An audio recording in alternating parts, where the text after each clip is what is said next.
Hello everyone, welcome back to my channel. My name is Shaq, and in today's video I'm going to show you this 2012 BMW 1 Series that I purchased from BCA with a very bad misfire.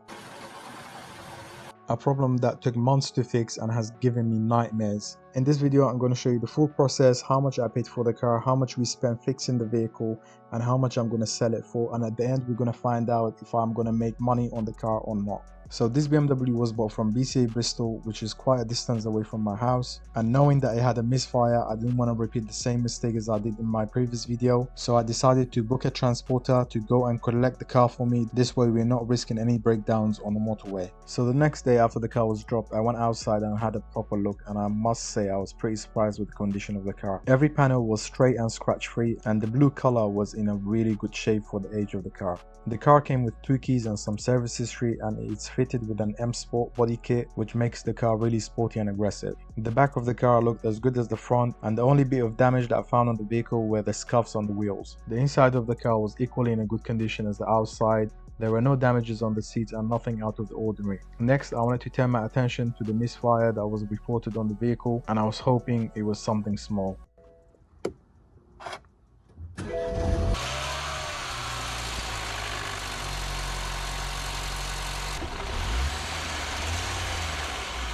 After the cold start, I noticed the engine was running really rough, so I took out my OBD scanner just to see what we had on the ECU, and straight away we were presented with the code P0171.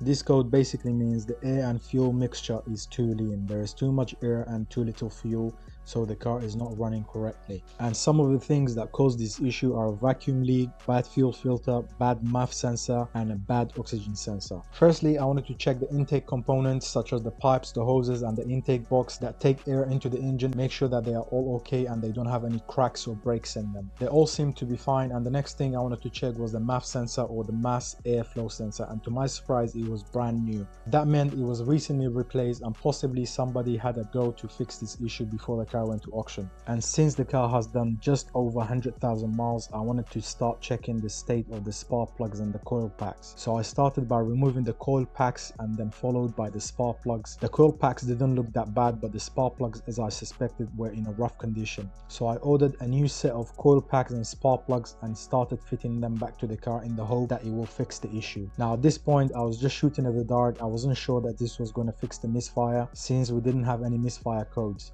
but since I'm planning to sell the car in the future, I don't want the new owner to be worried about the state of the coil pack and spark plugs. So I fitted everything back together and jumped into the car to erase all the codes before starting the car, and then as I started the car, to my actual surprise, we didn't have any misfire.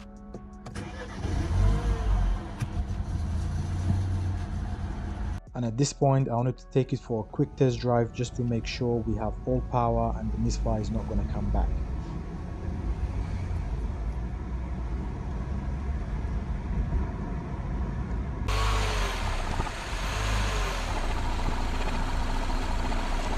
As I said before, I was being a little bit too optimistic, and within 5 minutes of driving the car, the misfire actually came back. And to make matters worse, the car was actually shutting down if I revved it a little bit too high. Now at this point, I knew that I had exhausted all my capabilities to fix this car in my driveway, and it was time to seek some professional help and someone that could pinpoint exactly what is causing this issue. So before we go in any further, let's see how much money we've invested in the car so far. The purchase price, including all the auction fees, came to £2,393.96. The cost of transportation for the car to be brought back to me was £350, and I bought a set of coil packs and new spark plugs for £178.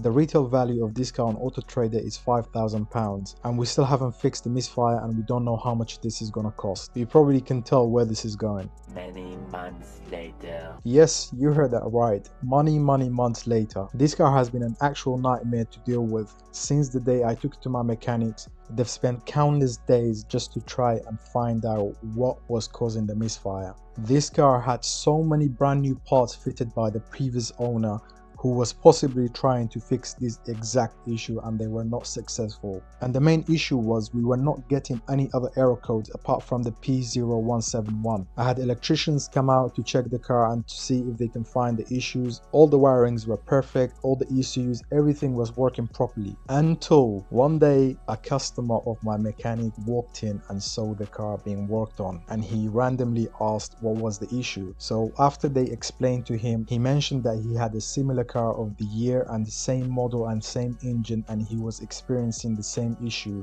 due to an aftermarket timing chain. Now we did check the timing chain and it was actually brand new. So after hearing that from their customer, they gave me a call and they explained the situation to me to get my approval to fit a brand new timing chain from BMW themselves and to see if that was going to fix our issue. At this point, I had the car for such a long time and it was sitting in their shop collecting dust. So I gave them the go ahead. They ordered the new timing chain and they fitted to the car, and the misfire was completely gone. Now I don't really understand why would an aftermarket timing chain kit would cause a misfire, but I've seen it elsewhere, especially with BMWs. Cheap timing chains snap shortly after being fitted, and a prime example was Auto Alex breaking down on the motorway, and it was confirmed that it was a cheap and aftermarket timing chain fitted to the car before he bought it. So after a few months I finally got the car back, and that's how the engine sounds right now after a new timing chain fitted.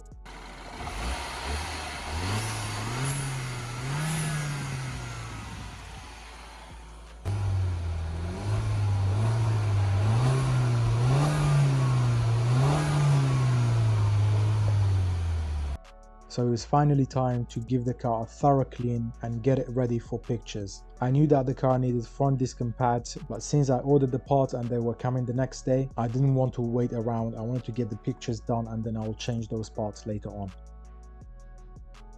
And since we've fixed the misfire issue, now we can add it to our money invested page, and the cost of investigating and also adding a new timing chain kit to the car all came to £950. This is decent price for me, and I know it's a discounted price since I've been using these mechanics for years and I know them personally. I still have to add the cost of disc and pads I've ordered for this vehicle, but we will add them once they are fitted on.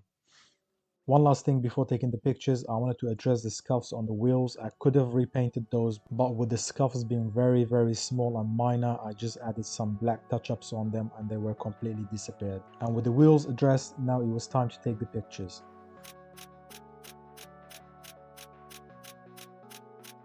Quick update, I just got into the car this morning and for some reason the volume button, all these buttons here for the climate control, nothing is working. I'm not sure if they were working before because I actually didn't test them out. I was too busy fixing the engine. That was not on my priority list. So you can see I've removed the cover here and I've just wanted to check behind here to see if everything's plugged in, and everything seems to be plugged, so I don't know what's going on. What I'm gonna do, I'll go to my local scrapyard, see if I can get one of these.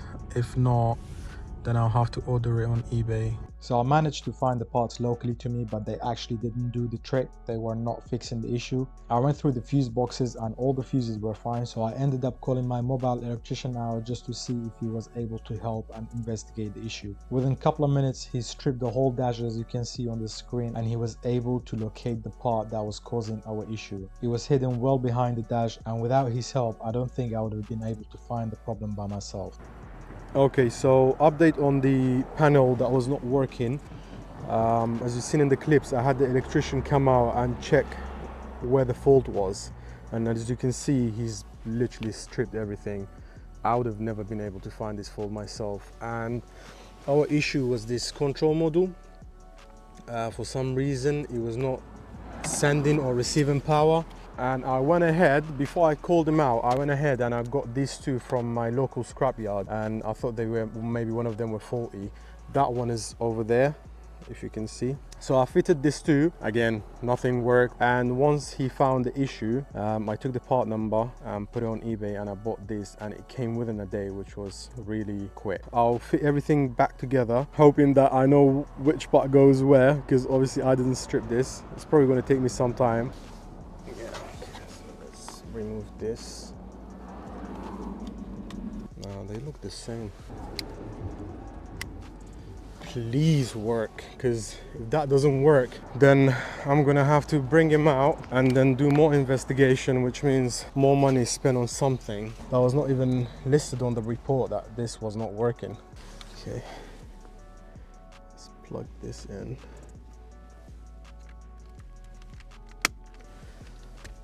I'm nervous, mate. I'm actually nervous. All right, moment of truth. Let's turn that on. Oh, I saw a light. Let's go! It's working. Yes. Why is that flashing? All right, let's not get copyright. Why are you flashing, mate? Oh, let me start the car first. This is gonna need programming. Oh no, it's working. All right, so what I'm gonna do, I'll put everything back together, and once I'm done with that, then I'll give you guys an update. So whilst I'm putting everything back together in the dash, I just wanted to revisit the money invested page and add the call out for the technician and the part that we had to order on eBay, which both together came to £100.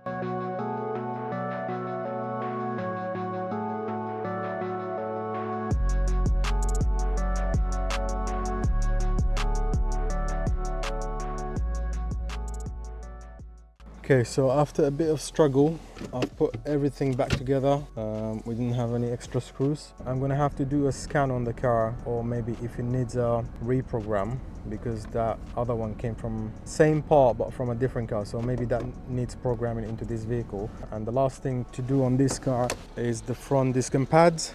They've rusted so bad, I don't know how this car even brakes. Whilst the electrician was working on the car and trying to pinpoint where the issue was coming from, the battery on the car went completely flat. With the help of this amazing jump starter from Topdon, who kindly sent it out to me whilst I was working on this car, we were able to carry on our investigation instead of buying a new battery. They have provided me with a 20% discount link in my description for anyone that wants to get a powerful jump starter. This is not a sponsored video, I just wanted to quickly give them a shout out, as this jumper starter actually came in handy whilst I was working on this car. Alright, so I'm ready to do the disc and pads on the BMW, but first I'm gonna have to open the brake fluid cap, which is right under here.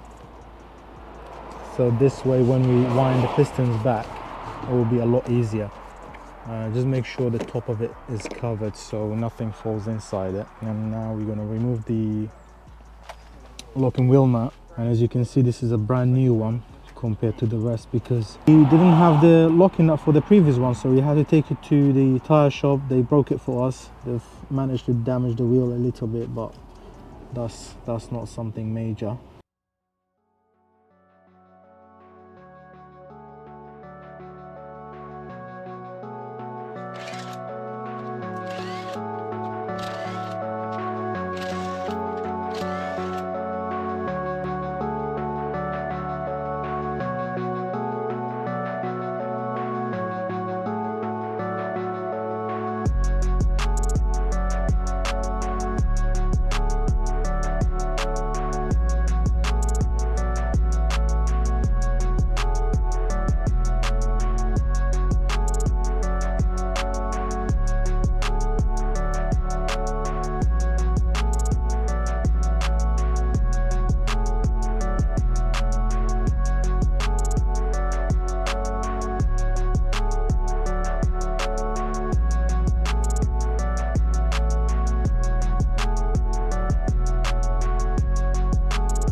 So guys, we are finally reaching the end of the video, and it's time to do the numbers and find out if we're making any profit on this car or not. So if we add all the numbers together, it will come to £4,149.96. This is the total number I've invested into this car up to now, excluding the cost of insurance, the cost of auto trader, the tax I'm going to have to pay if I make any profit, and also the headache and the stress it's given me for all these months.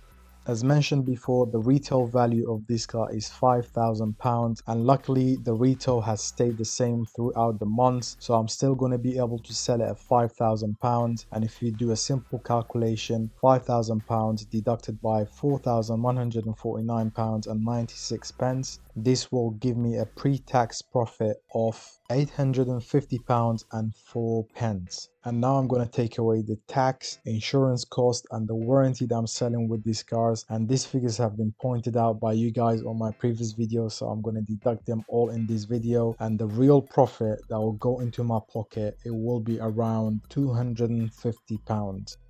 Now, if I'm being honest with you guys, I was fully expecting to lose money on this car the moment I found out that this car had major issues. The fact that I came out making a little bit of profit, I'm really happy with that. And I know for some of you that are trying to get into this business probably think this is not worth it, but remember, if you're going to come into this business, you're probably going to do 20 to 30 cars a year, and you will be hit with cars like this. Some you win, some you lose, and some you win little. And the reason why I'm trying to show all the cars, and including those that I'm not making profit or making a little bit of profit on them, that car flipping is not an easy business. So if you're gonna go into this business, you need to be fully prepared for making a good amount of money and at the same time making a loss on some cars. So I hope you enjoyed this video, and if you have any questions, let me know in the comments below. And if you want to see me keep doing videos on these cars, make sure you subscribe and give this video a like. Thank you very much. I'll see you guys in the next video.